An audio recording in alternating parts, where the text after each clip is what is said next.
This is Scott Spears, and I'd like to welcome you to another edition of Scott Spears Now. And today is going to be a lot of fun because I'm joined by two people who I've had a lot of fun with over the years. Of course, one of my favorite people, our frequent guest here on the station. So sad she couldn't be with us for the 10th anniversary last week, but so glad to have her here today. The 40th Treasurer of the United States, Mary Ellen Withrow. Mary Ellen, good to see you. Thank you. It's good to be here. And our other guest, somebody who I have not seen in quite a while, I think it was actually Mary Ellen's birthday party was the last time I saw her. But this goes back a long way because the first time I ever did a report was from a county commissioners meeting in my broadcast career. And the reporter who was there to cover that for the Marion Star at the time, which was a bigger operation than it is now, was Brenda Donegan. And Brenda Donegan still writes her Just Musing column for the Marion Star, which is still in every Sunday, I think. Isn't it, Brenda? I think so. No, I'm glad it's still there. Brenda, I wanted to ask you, because I thought a lot of people might be interested in this. When did you start with the Marion Star, and how did you get that job? Well, they were looking for someone to cover Prospect Council, and I lived in Prospect. And at that point, I was a stay-at-home mother with my children. But Charlie, what was Charlie's last name? Martin, called me, and he said, I understand that you have some journalism background. And I said, a little bit. And he asked if I might be interested in doing that. So I did that for a couple of years. And then I came in and worked part-time in the office for a couple of years. And then I went full-time. Now, what year was that? That would have been 1979. Now, 1979, what was the Marion Star like for people who don't remember that? Well, there were 20 reporters and 18 computers, I can tell you that. Because some of us had to share computers. And you had to give them up according to who had the most important thing that needed to get done the sooner. So, yeah, very full newsroom. At that time, we printed here in Marion, and everything went to press about 10:30. So it was a buzz of activity from 8 o'clock to 10 o'clock every morning. And when something happened, it was covered. I mean, somebody was sent. 20 reporters, that's hard to believe. That's a great staff. Yep. Now, in your time there, you stayed until 2010, was it? 2009. 2009. I remember the morning you left, you came on with me that morning. It was a Saturday morning, I think. And we did an interview and looking back at your career. But you went from there to Primrose. Right. Why did you decide to leave in 2009? Full-time reporter. Well, my husband had been diagnosed with Agent Orange and was going to need me to be around more often than I could while I was at the paper, and I was offered that job. Something I had never done before in my life, but I thought it'd be challenging, and that's why I decided to do it. And how many years were you at Primrose? Between 7 and 8. 7. And Mary Ellen, you came to Primrose during that time that Brenda was there. Mm-hmm. And there were a lot of fun things going on. Oh, yeah. We had a great time. A lot of good times. Yeah. Now, Brenda, you covered Mary Ellen's inauguration 30 years ago in Washington, didn't you? Well, I don't think she was inaugurated, but she was sworn in. Sworn in. Let's I say would sworn like in. to have seen her at. Yes. Yeah, well, maybe one day. You never know. But sworn in. I don't think so. What was that like at that time, being at the swearing-in ceremony? Crowded. Yeah. Because a lot of people from Marion County made the trip there. Ruth Kelly and I flew down for the day and flew back later that night. But big following there. Very nice ceremony. It was a big deal for people here in Marion. And I remember Terry Cole was covering it for the radio station. And I think he finally got the call back in, but the lines were so jammed back then, not everybody had a cell phone. He had been given one of the older cell phones back then, which of course were a new deal back then, but he could not get in when he was supposed to get in. But he finally got in that afternoon with the phone call. But that's how much activity was going on that day. Oh, yeah. I recorded it on camcorder. Of course, we didn't use it at the paper, but I had that, and I hope it's still at Primrose. Yes, I it left is. there. It's still there. Yeah. And then I called in and gave my report to Deb Martin, who was there at the time. And So a whole kind of different operation then. it was. What do you make of newspapers now? Well, I'm a person that if I'm going to read a newspaper, I want the paper in my hand. But since I don't live here anymore, I just read it online. But I know that the younger generation, if they're going to read, that's what they're going to do. So I don't know. People in Bell Fountain, I live in Bell Fountain now, and people in Bell Fountain are complaining because the Examiner went to 3 days a week publication, and it goes by mail. And I just look at them and I go, it's happening everywhere. You know, Mary Ellen, what do you make of how newspapers have changed? Certainly in the last 10 years. Yes, I'm like Brenda, though. I like to have the newspaper. I don't like to read it on my computer.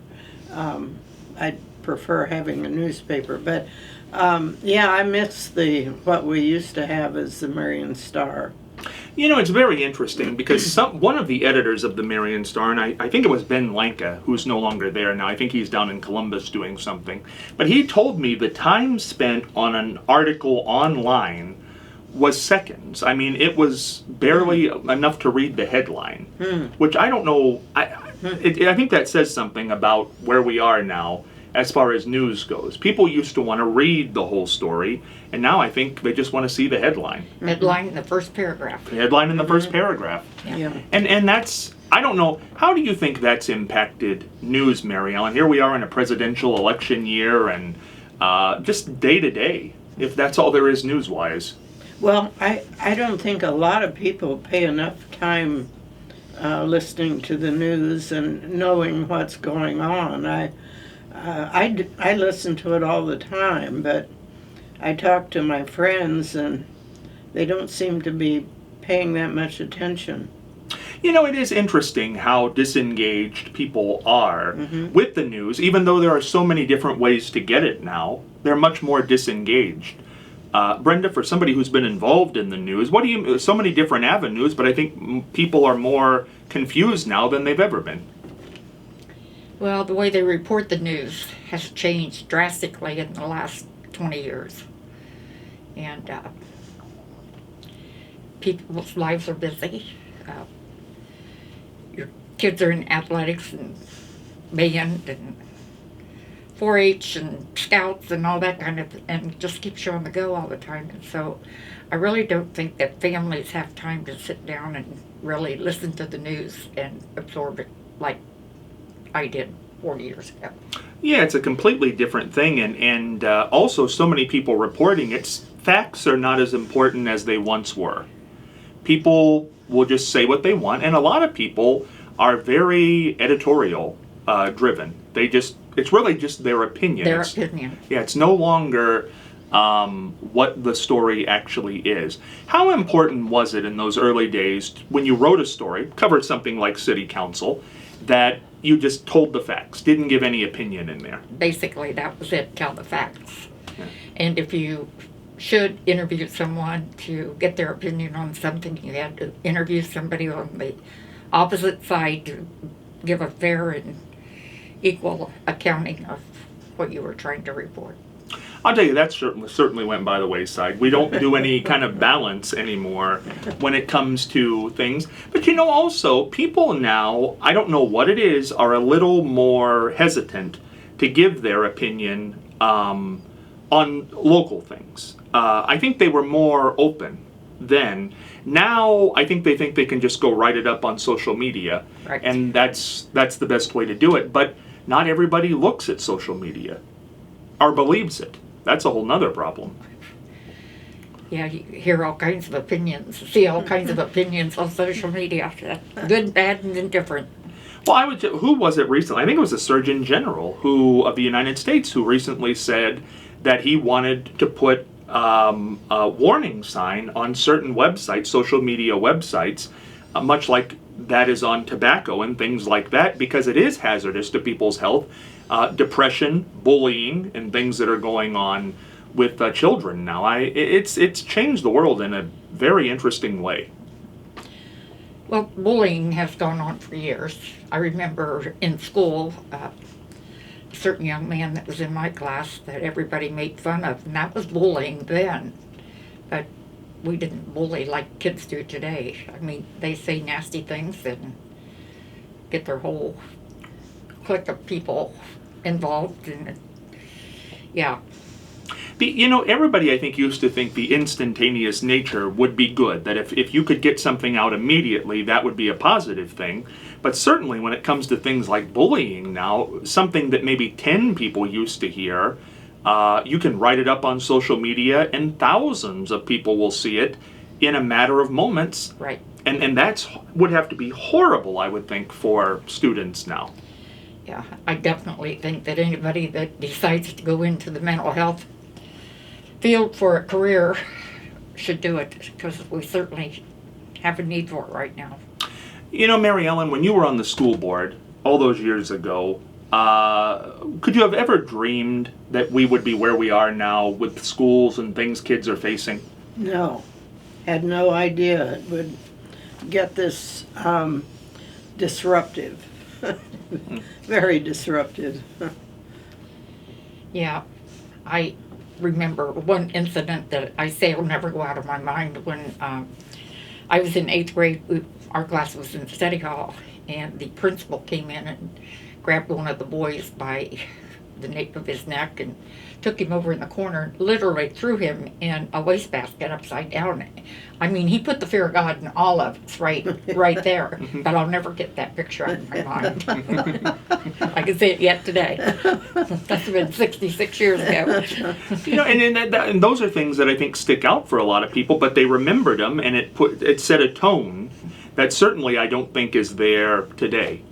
It's fascinating to me, as I was saying earlier on to some people, I covered a school board meeting here locally this week, and it's fascinating to watch now how contentious it is, even between the school board and the staff and the parents. I mean, there are just a lot of different sides. Was it always that way, Mary Ellen? No. We didn't, the press, for most of my time on the school board, the press wasn't there. And they came in, I think, about the last year of my term, and it totally changed how we operated. Really? In what way? Well, we would have a meeting first before the press came. The real meeting. Yes, the real meeting. Yes. Yeah, it was very different after the press came. When, in those days, what was the feeling toward the press when they would show up? It just that we were a little more careful what we said, And that's what's interesting when I think about the meeting that happened this particular week, is that clearly people just say what they want to say. They weren't careful. No. There was no. If you listen to that meeting, there was nothing careful about that particular one. And I don't know if that's good or bad. I think if you're in the press, you think, well, that's good because you're getting to see the real thing. But I would think that there's a problem there because if you work for that school, you don't want to be direct because you're also damaging the place where you work, and that doesn't look very good. Right. So it's kind of a catch-22 with how it's done now, and unfortunate. Brenda, the mayors you covered here, certainly Jack Kellogg, Scott Schertzer, Doc Brown. What's your memories of covering those people? I really only did city council just a few times, like when the city reporter would be on vacation, but I did mostly county commissioners.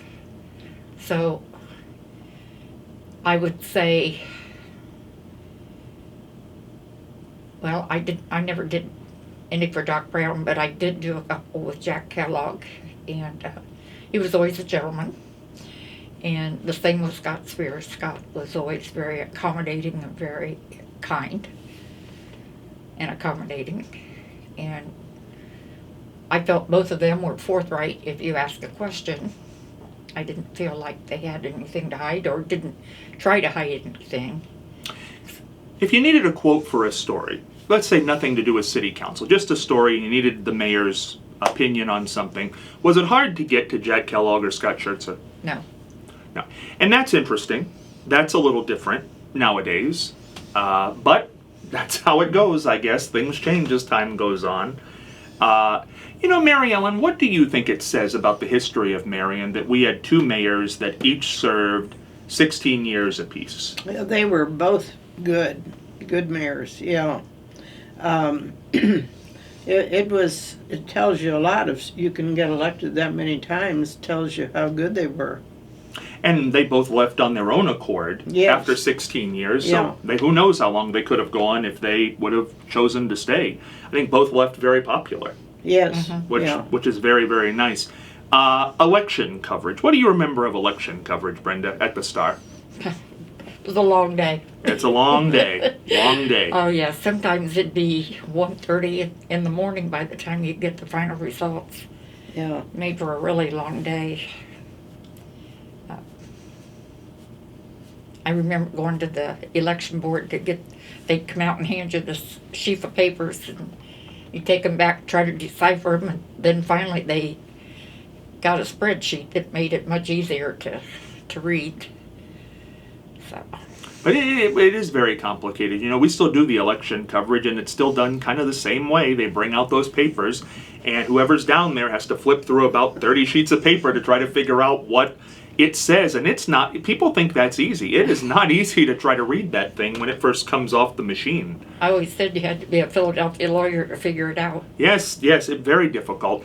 Mary Ellen, your elections here in Marion and Marion County, what were election nights like? Well, if I was running, it was very nervous. I was very, very nervous. But election nights, and I worked on the election, not the board, but, in the area where they voted, where I lived. The polls? The polls. I was a poll worker. Okay. And we were still there at 1:30 or more sometimes, and now they buzz right through it. It's a lot different there. We have the electronic voting and things people do now. Do you think that's the best way, or do you think the way when people used to punch the card is the best way to do it? Hanging chads. Yeah. That whole mess, that whole thing. Oh, I think now is much better. Yeah. I always wonder, though. They say there's a paper trail for all those ballots, and I imagine there is. But when you slip that thing in the machine, if you ever had to go back and find the paper trail, I think that would be so difficult to try to decipher what had happened over that night. But we make it. We soldier on. Brenda, what is some of the stories you remember covering? Major stories in Marion. Well, this was a sad one, but on a Sunday afternoon, my phone rang at home, and I kind of got the reputation from the sheriff's department that they would call the county reporter first, and if they didn't answer, then they always called me because I knew I answered the phone. Well, anyway, there was an explosion out by New Bloomington, and they called me about that, and I went out. Of course, I saw all the mess, and just one of those things that I'd rather have not seen. But, yeah. I don't remember that. But I can't remember the guys' names, but 2 men were killed. Oh, were they? Yeah. Yeah.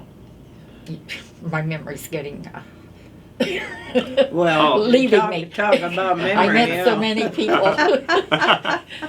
But about when would that have been? Oh dear. Probably early 2000s, maybe. Yeah, oh, yeah.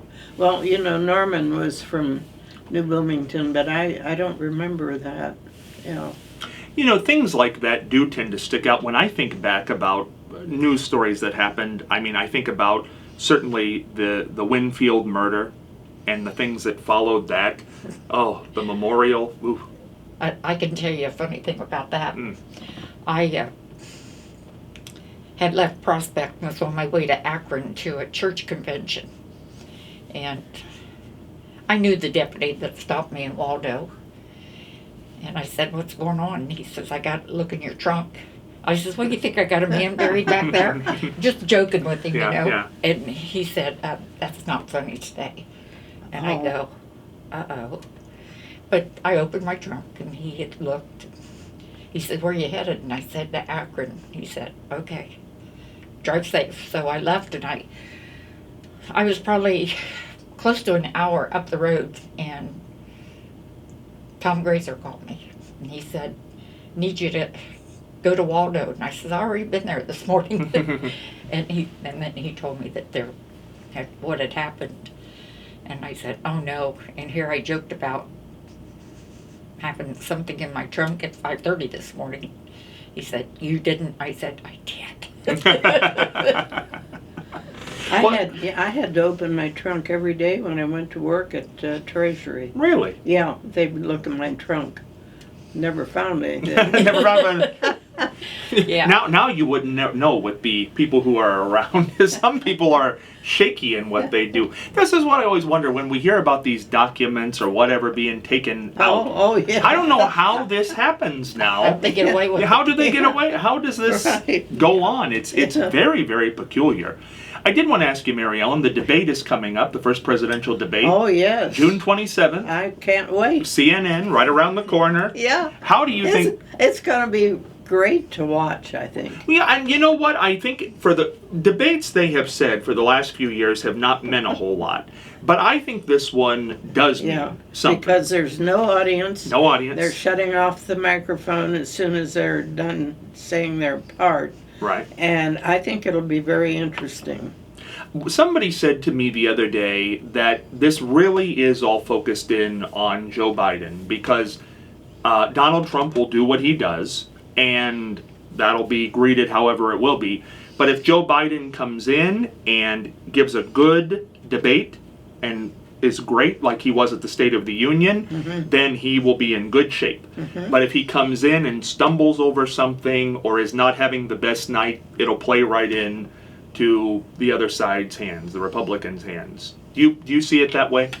I don't think Joe Biden's going to stumble. It would. Somebody asked me the other day. It was one of the younger kids around here. I think it might have been Matt, who's 20. I was trying to explain to him about the whole Ronald Reagan 1980s when they were questioning his age. And after the first debate, he looked tired and he looked a little confused with Mondale. And the second debate, he came back and delivered that great line because he knew they were going to ask him about age. Yeah. And they did. And he said he wasn't going to exploit his opponent's lack of inexperience and Yeah. age. And Mondale even laughed. Yeah. And, you know, in November, Reagan won 49 states. Yeah. So the question was, can Biden pull a moment like that off in this debate? Because I would think he would have to know age is going to be a question. Oh, of course he does. Right. He keeps referring to it because he knows it's out there. That's all the press talks about is his age. So do you think he can have a Ronald Reagan moment where he lays that to waste? Well, I think he'll do a good job. I'm putting it that way. Yeah. It's Brenda, how do you feel about it, covering it, seeing it, what's going on, looking at it? Well, Scott, you've heard me say before that I've never publicly expressed my political points of view, but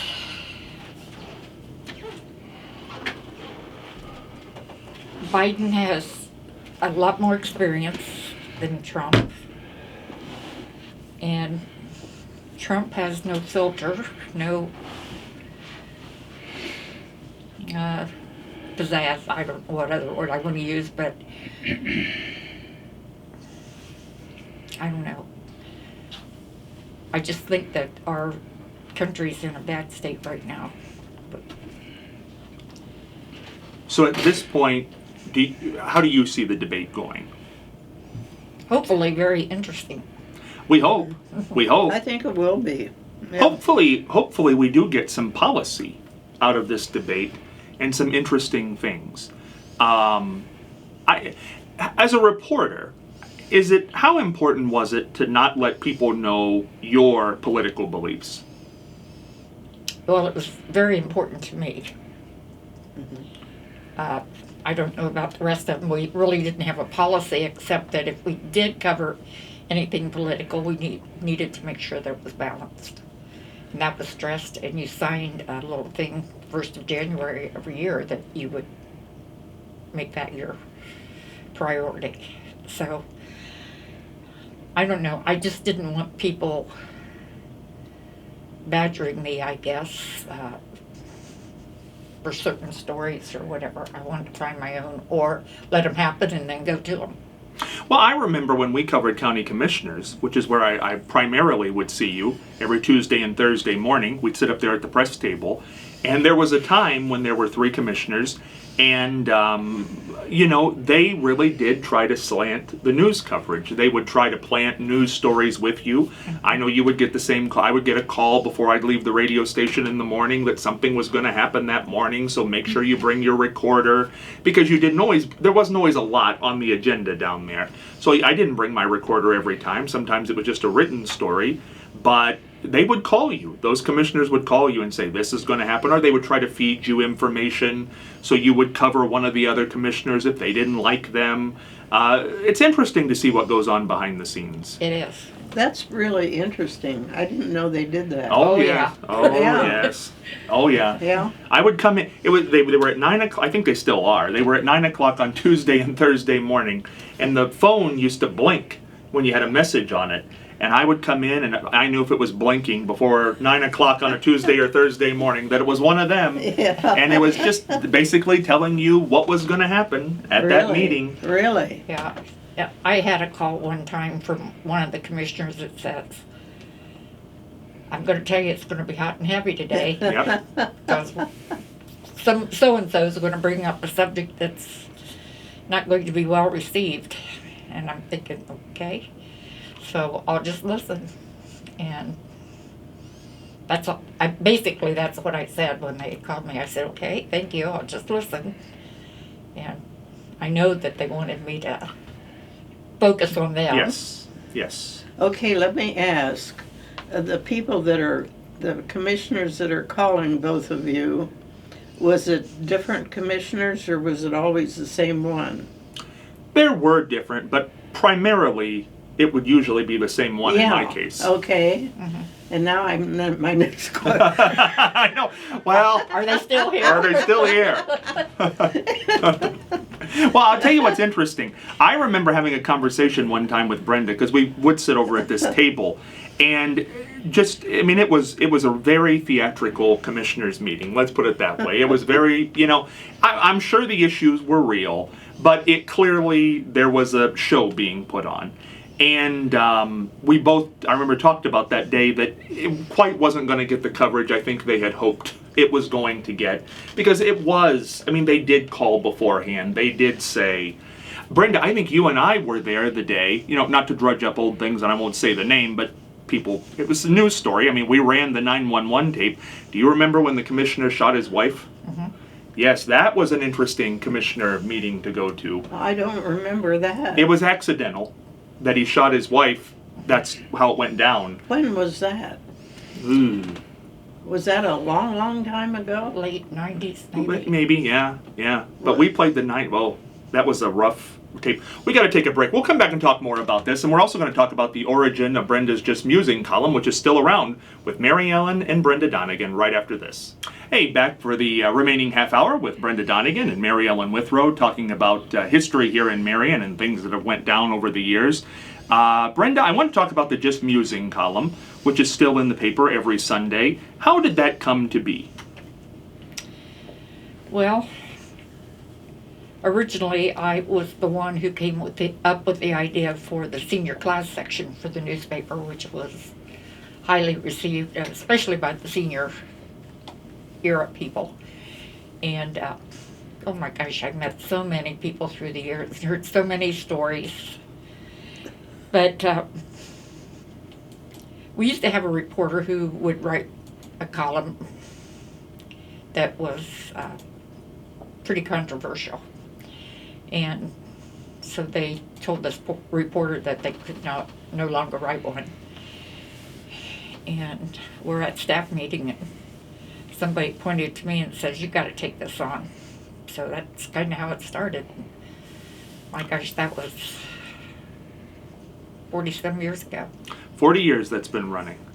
And today, how do you do it in today's world? What is important enough to make it? What thoughts get into it? Just whatever comes in my head. Yeah.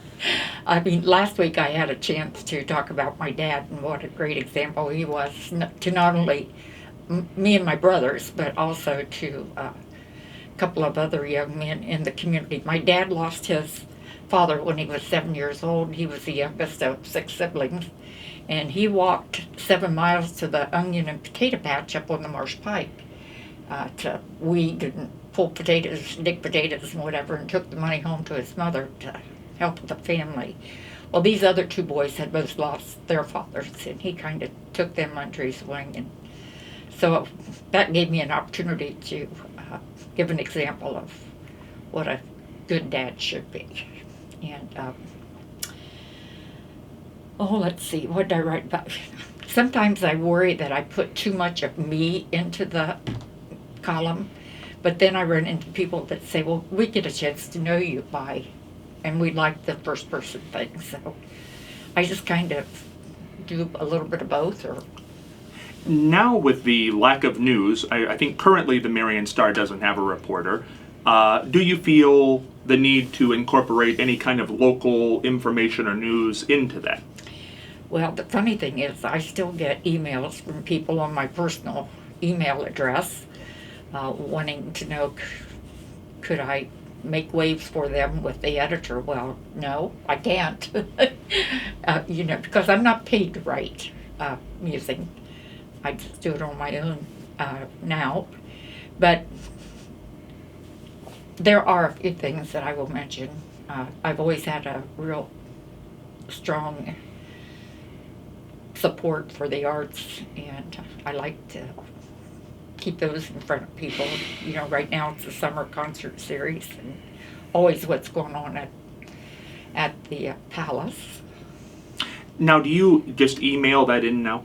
Yes. Yeah, that's interesting. Now, how long before Sunday do you have to have that column in? Now they want it by 4 o'clock on Tuesday. Oh, okay. For Sunday. It used to be Thursday. Thursday. Mm-hmm. Well, I'll tell you, I brought this in because, I don't keep a whole lot of things that were in the newspaper, but there's a little story behind this, and it's with the Just Musing column. And I think this was 2011. It'll have the date on it when I flip it over here. But what happened was, this was very interesting to me. I had decided in 2011 that I was going to leave WMRN. And at that time, we were doing the Exchange Club, which is still on this station. We were doing it at Primrose, live in front of an audience. So I had emailed Brenda, who was the activities director at that time at Primrose, and I said, I don't know what's going to happen with this. I know that I'm leaving WMRN, and it was my own decision to leave. So that's what went on. And then in the Just Musing column that Sunday, the headline was, "The departure of Scott Spears is troubling." Brenda wrote that.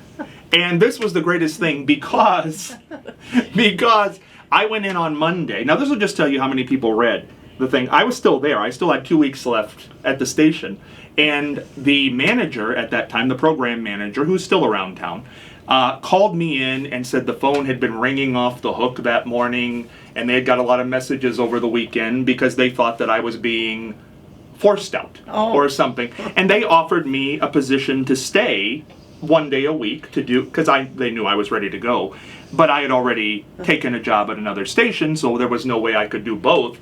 But that that headline always makes me laugh because, boy, that got a lot of people inspired behind what I was doing. I got to read what I wrote. Yeah, 2011, April 3rd, 2011, that was.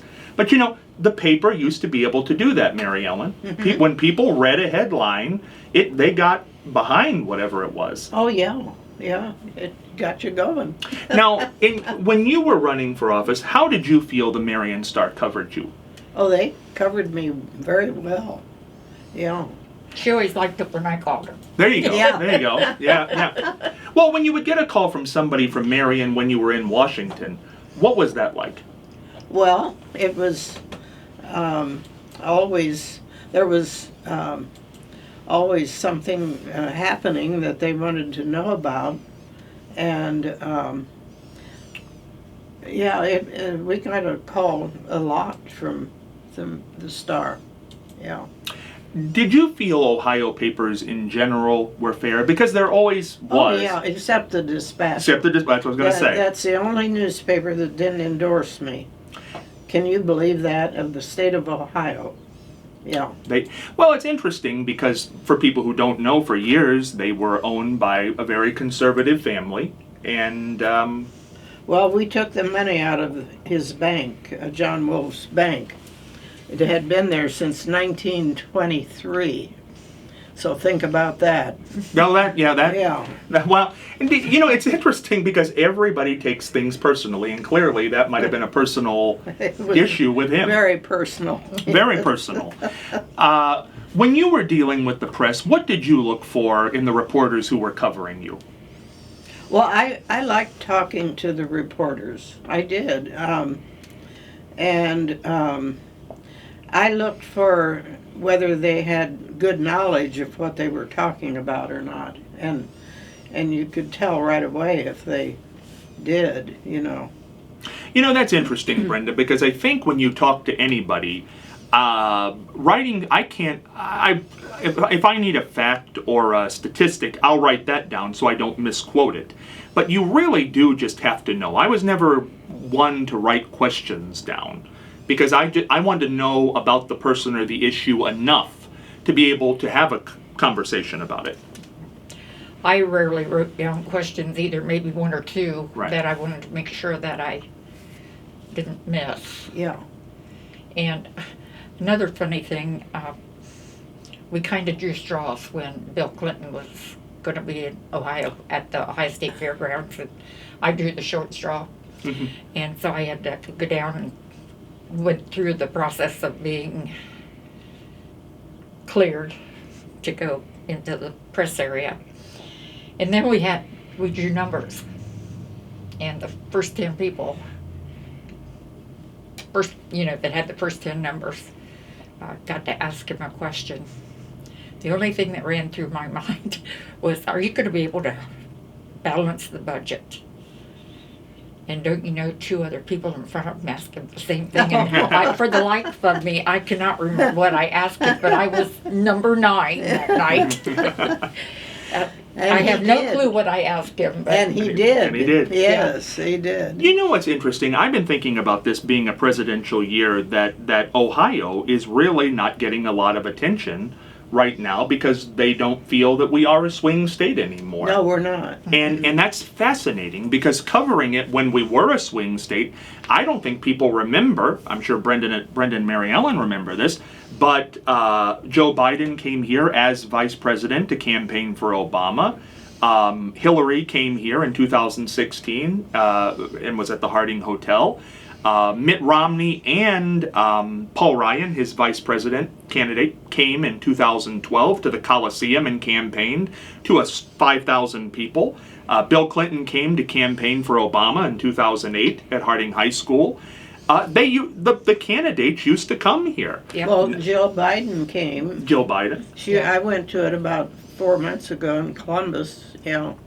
It was just, they used to come to Marion, Ohio. They would go all around the state. And now, because they don't really consider us a swing state, it's really different. It's a different world we're in now in that regard. Yep. Well, I'll tell you, the campaigning at the state level is so different. We used to get on a bus, all of the candidates, Democratic candidates, we would get on a bus, we'd go all over Ohio, get off and talk to everybody, and it was great, but they don't do this anymore. No, and there used to be less, there weren't so many press agents and people to get in your way between you and the candidate. Now, you've got to talk to their press agent, you've got to talk to their scheduler. I mean, it's a different world. Although, I will say, the independent candidates, they want to talk to you, and sometimes they used to be hard to get to, but they're fairly easy to get to now, which is nice. Well, really, they don't amount to much. Well, it's interesting because do you think they're going to play a part? We're hearing an awful lot about Robert Kennedy Jr. Yeah, but and most of it isn't that great, you know. No, it's not. Yeah. No. But go back to Al Gore. I mean, he would have won if it hadn't been for his third party person, and I can't think of his name. Nader. Yeah. Ralph Nader. Yeah. Nader. Yeah, that was so sad. Yeah. You know, and it's very interesting to look back at the history of Marion, because Mary Ellen, when you were working with the county, for the county as an elected official, what was it like to work with the other politicians? Oh, it was great. I liked them. Did it matter what party you were then?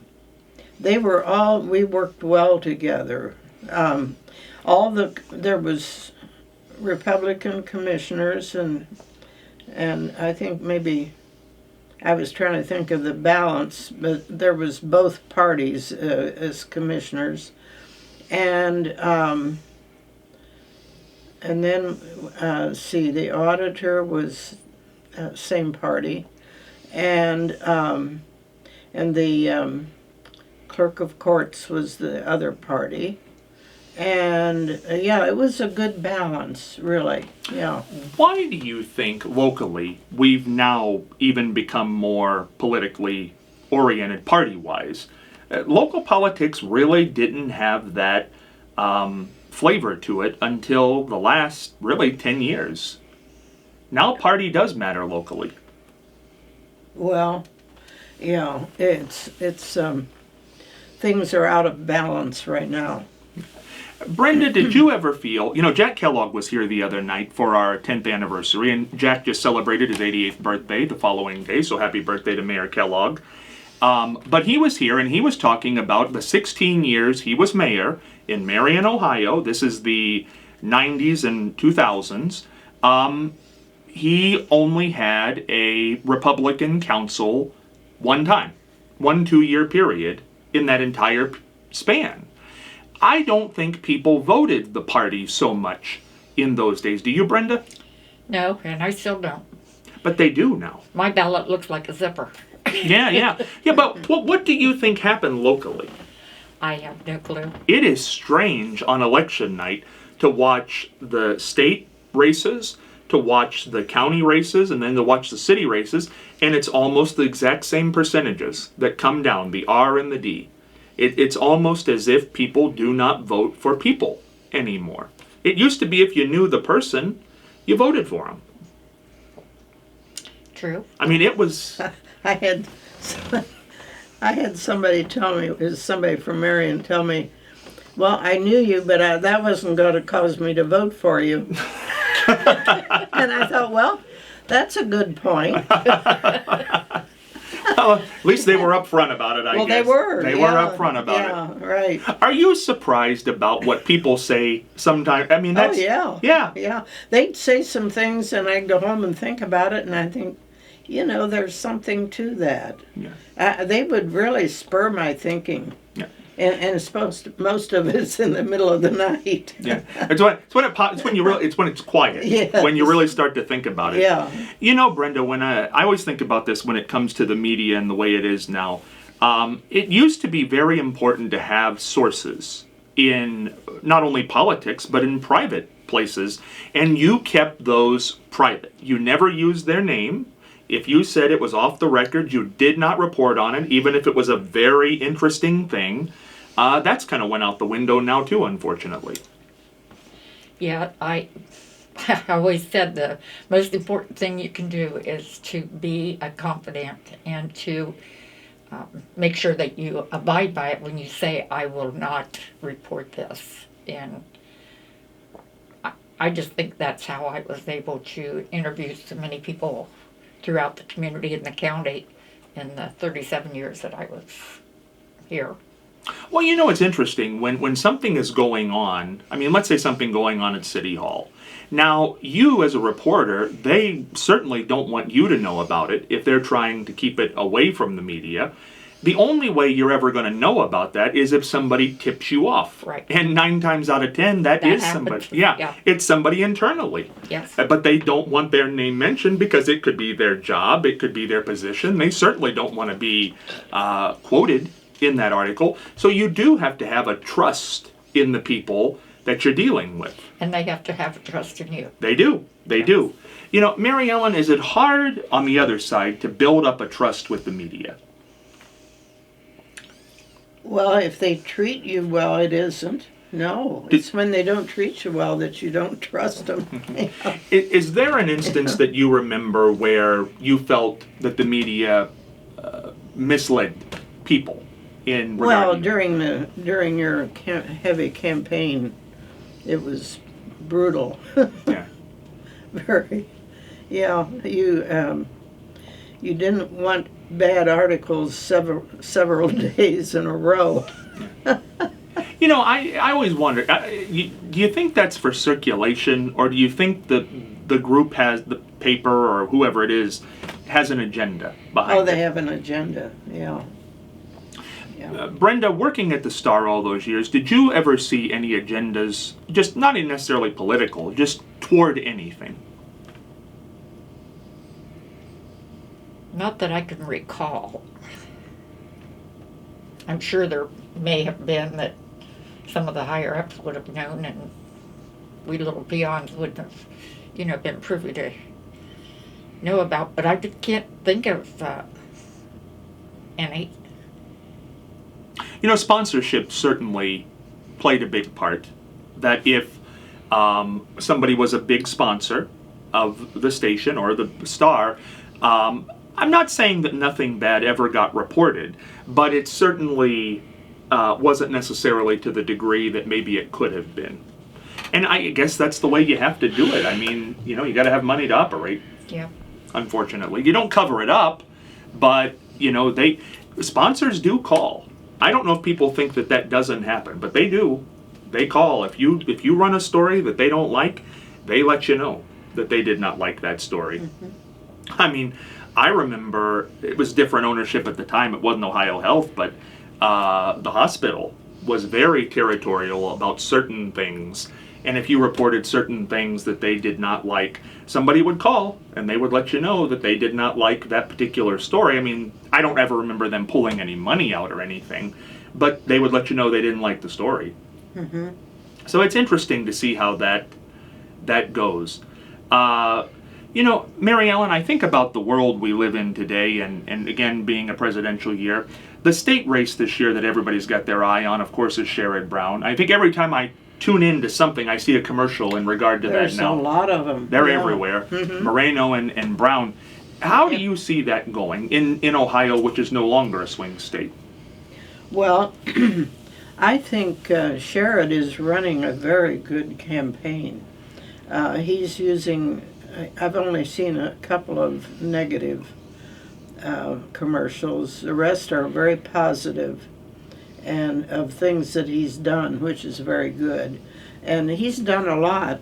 So, of course, this is June, and we got a long ways to go, but I think right now he's looking good.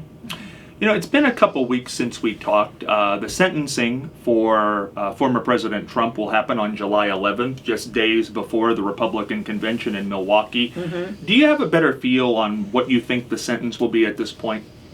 Well, I don't have a feel, but I would imagine it's not going to include any incarceration, but I could be wrong. It's interesting because I have heard, just by listening to television and reading newspapers, that it seems to be more of a chance of incarceration now than there was in the beginning. In the beginning, the day it happened, I remember everybody said, no, this isn't going to happen. He's a first-time offender. I hear more about it now than I did then. Not that it will happen. You think it will then? More likely now than I think it was when it first came out. I Well, certainly he's said a lot of negative things about the judge and everybody, and he's not careful about that at all.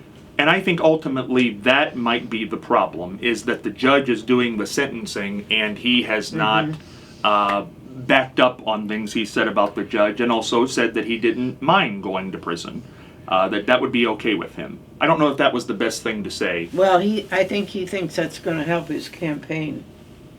I just wouldn't think being in prison's a good idea. Well, but his people are going to get all fired up if that happens, and it's, you know how that is. You know, Brenda, of all the elections you covered and just news stories in general, did you ever think you'd live to see the day where a candidate for president of the United States could be facing jail time in the same year that they're running for office? Never. But let me tell you a little funny situation that happened one Sunday. Myself and several friends from church always go out for lunch, and this one particular Sunday we were at Iron City Sports Bar, and there were, I don't know, 14 of us or 16, and behind us was a large table, and I heard them start talking politics, and this guy set the scenario. He said, today's September 15th. President Biden died this morning. 2 days ago, Trump was sentenced to prison. What's going to happen with the election? And boy, I mean, their mouths were just going yuckity yuck. And I couldn't hear what everybody said, but what would happen? Well, you know, that's an interesting thing because people it's very strange what we're living in now, because people really, they truthfully believe that it's possible what Brenda said could happen in some form. That Biden's not going to be there at the end, that they are going to try to slip somebody else in, or the same with Trump, that he could end up in prison and they could slip somebody else in there. I mean, do you see any of this, Mary Ellen? Well, you've got a vice president, you know, so that's who's going to run. Right. And the Republican Party would appoint somebody on the other side, I would presume. So there you would have a race. Do you have any feel as to who the vice presidential candidate for Trump will be at this point? No, but J.D. Vance would really like to have it. Yeah, he's definitely in there, and He's working on it. And Yeah. Jim Jordan. Yes. Jim Jordan would love to have it. Oh, they're such lovely people. Are No, they? they're interesting. And then you have a lot of people seem to feel that it could be Tim Scott, Yeah. because they think that's the African American vote, and he needs to get a bigger portion of that. Well, he's working on it too. Yeah. Apparently, Trump this past weekend was just in Detroit at a church, trying to get the African American vote, and I don't think there weren't very many people there. There was white people there. That you saw that? Yes. Yes. I thought that was interesting. It was. I don't know much about that church, but it was. I don't know if the congregation didn't show up or if they. Why do people campaign in churches? That's Well, interesting. we always campaigned in black churches. We went to Cleveland, and we'd go to all the black churches in Cleveland right about between the last 3 weeks of the campaign. It was standard procedure. In fact, I lived in Cleveland for the last 3 weeks at the hotel. And, and people thought I was from Cleveland, which is good. Yeah. It helps you in Cleveland. Yeah, that's right. Helps you in that area. When you go in, what were the parts of the state that Democrats did well in? Well, those days? from Toledo across to Cleveland and down the East Coast to, what's the city? I can't think of it right now. Steubenville. Steubenville? It's Steubenville. Thank you. There you go. Yeah. Yep. Now, that area, certainly Cleveland still tends to be Democrat, and Toledo does as well, but the rest of it, all of the surrounding areas in the last few elections have really changed. All the small Well, counties. Columbus is Democratic Columbus still now, Democrat, yes. and they say Cincinnati is Democratic now. That's Yeah. what I've seen. Yeah. So it's these metropolitan areas, and then you have all the small counties. The urban is Republican. Yeah. Brenda, what do you make of that? Why are the urban areas Republican and the metropolitan areas Democrat? Never could figure that out. It's strange, but it goes that way every time. Yeah. You would think there'd be an equal division in all places, but there's not. I mean, When I was running for state treasurer, Columbus was a Republican. Now it's Democratic. really, it was Republican then. Yeah, it was Republican. Well, it's fascinating to me because the last politician we had in Marion run on the state level was Mayor Schertzer when he ran for treasurer.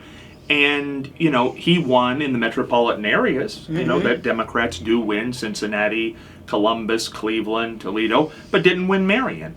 Now, you would certainly expect that more people knew him in Marion County than knew the other guy, Sprague, the treasurer, but yet They didn't go out to vote. they didn't go out to vote. No. I voted for it. Yeah. Well, and that goes to show. But I think I felt that it would have been closer than it was. I mean, I wasn't sure that he'd win Marion County because we do tend to vote Republican these days. But it's strange, even when the mayor, the current mayor, runs for state office, we still just about in the same percentages go Republican, which again tells me people must not pay much attention to the names. It's very strange. Yeah. What do you make of the political career of DeWine? He's been around, he's done just about everything there is to do in Ohio, I think, politically. Well, the one thing that I did admire about him was COVID and the way he handled that. I know a lot of people didn't agree. They didn't like the idea of the mask requirement, but I think it kept a lot of us healthier and away from that.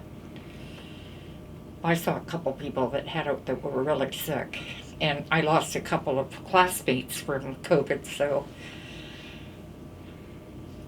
I don't know. I think it's probably time for him to